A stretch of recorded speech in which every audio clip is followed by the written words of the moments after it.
रोज रोज गिरकर भी मुकम्मल खड़ी हूँ। ए मुश्किलों देखो मैं तुमसे कितनी बड़ी हूँ। A very good morning to all my YouTube family.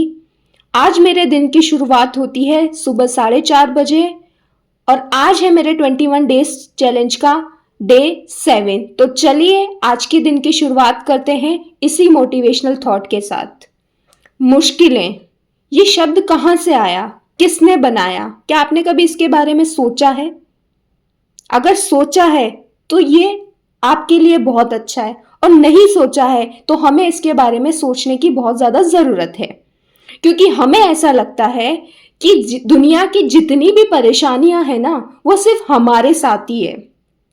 हम ये नहीं सोचते हैं कि हमारे जैसी कितनी लड़कियां, कितनी हाउसवाइफ अपने घर का काम भी कर रही है, अपनी पढ़ाई को भी टाइम दे रही है और अपनी फैमिली को भी बहुत अच्छे से मैनेज कर रही है और जॉब भी कर रही है। कितनी ऐसी वुमेन एस्पायरेंट है जो अपनी पढ़ाई के साथ साथ ये सारी चीजें मैनेज कर रही हैं। जब वो कर रही हैं तो आप क्यों नहीं कर सकती हो? मुश्किलें देखिए सबके साथ है। अगर आप सिर्फ अपनी लाइफ को किचन तक ही सीमित कर देंगी ना, तो जिंदगी सिर्फ किचन तक ही रह जाएगी, कभी आगे नहीं बढ़ पाएगी। घर के काम इंपॉर्टेंट है, पर आप जरा सोचिए, क्या आपके लिए आपने यही लाइफ सोची थी शादी के बाद में? आपके लिए इससे ज्यादा कई गुना इंपॉर्टेंट है कि अपने सपनों पे काम करना। आपको पता है, आपका ससुराल, आपका परिवार भी आपकी तभी वैल्यू करता है जब आप कुछ बन जाते हो। आपका ना ये समय बहुत ज्यादा कीमती है। इसको कहाँ, कैसे और किसके साथ आप कितना खर्च कर रहे हो ना, इसको सोचिए।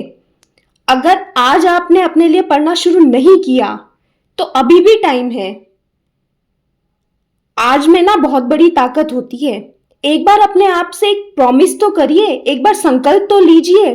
दृढ़ संकल्प से तो बड़े बड़े मुश्किल आसान हुए हैं। आज भी ऐसी हजारों महिलाएं हैं जिन्होंने ये करके दिखाया है और अभी तक भी कर रही हैं। इस परिस्थिति में सिर्फ आप अकेली नहीं खड़ी हैं। कोई भी चीज तब तक ही मुश्किल है ना जब तक हम उसे कर ना लें। और मुश्किल किसने बनाया है? हमने खुद ने। तो जब मुश्किल हमने खुद ने बनाया है तो आसान भी हमें ही बनाना है ना। क्या ये आसान है?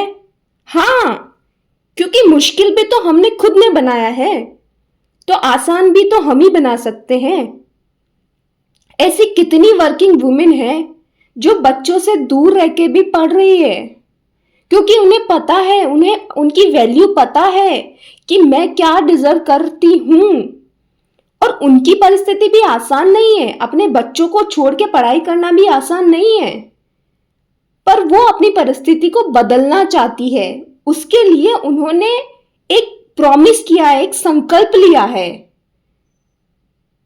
पर वो जो स्थिति की, उन्होंने क्या सोचा है कि जो भी स्थिति है मैं इस स्थिति को बदलूंगी, इस स्थिति को एक अवसर में बदलूंगी।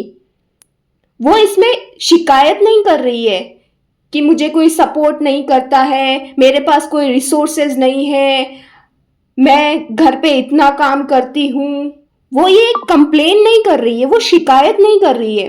वो इसमें एक अवसर ढूंढ रही है कि अगर ये परिस्थिति मेरे साथ है तो मैं इस परिस्थिति को एक अपॉर्चुनिटी मानती हूँ, इसे एक्सेप्ट करती हूँ। किसी भी चीज को बदलने के लिए ना हमें पहले उस परिस्थिति को एक्सेप्ट करना होता है कि हाँ, ये एक स्थिति है मेरे जीवन में, मैं इसको एक्सेप्ट करती हूँ। अगर मैं इसको एक्सेप्ट नहीं करती हूँ और अगर मैं इसको बदलना चाहती हूँ तो मुझे इसके लिए काम करना पड़ेगा। आप कर सकती हैं, क्योंकि काफी महिलाएं ऐसी हैं जो कर रही हैं और कर चुकी हैं।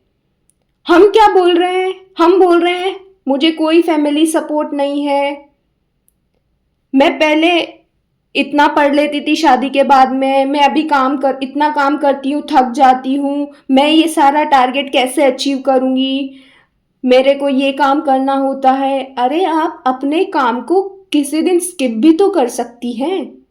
क्या घर की जिम्मेदारी सिर्फ आपकी ही है पूरी? आप अपने हस्बैंड से बात कीजिए, आप अपने फैमिली मेंबर से बात कीजिए कि देखिए मेरे एग्ज़ाम में सिर्फ इतना समय बचा है, मुझे ये समय सिर्फ अपनी पढ़ाई को देना है। आपको अपने लिए बोलना होगा, अपने लिए एक स्टैंड लेना होगा, लेकिन उसके लिए पहले अपने आप को तैयार करना होगा, क्योंकि जब तक आप खुद खड़ी नहीं होंगी ना, अपने लिए स्टैंड नहीं लेंगी, तब तक कोई और दूसरा कभी नहीं आने वाला है। आपके लिए ये एग्ज़ाम क्यों इम्पोर्टेंट है, कितना इम्पोर्टेंट है, आपसे बेहतर ये कोई नहीं जान पाएगा और ना कोई जानता है। और आपको ये भी पता है कि मैं इस एग्ज़ाम को कैसे फाइट कर सकती हूँ। देखिए, रास्ता सब बता देंगे, पर चलना आपको खुद को ही पड़ेगा। अब हम उस उम्र में नहीं है कि हमारी कोई उंगली पकड़ के हमें रास्ते पे लेके जाए, नहीं। हमारा डिसीजन है, अभी भी हमारे पास वक्त है, इसको बदलिए और अपने ऊपर काम कीजिए। अगर मेरा वीडियो आपको अच्छा लगा हो, एक भी बात अच्छी लगी है, तो एक लाइक ज़रूर कीजिए, मेरे लिए बहुत इंपॉर्टेंट है। Thank you.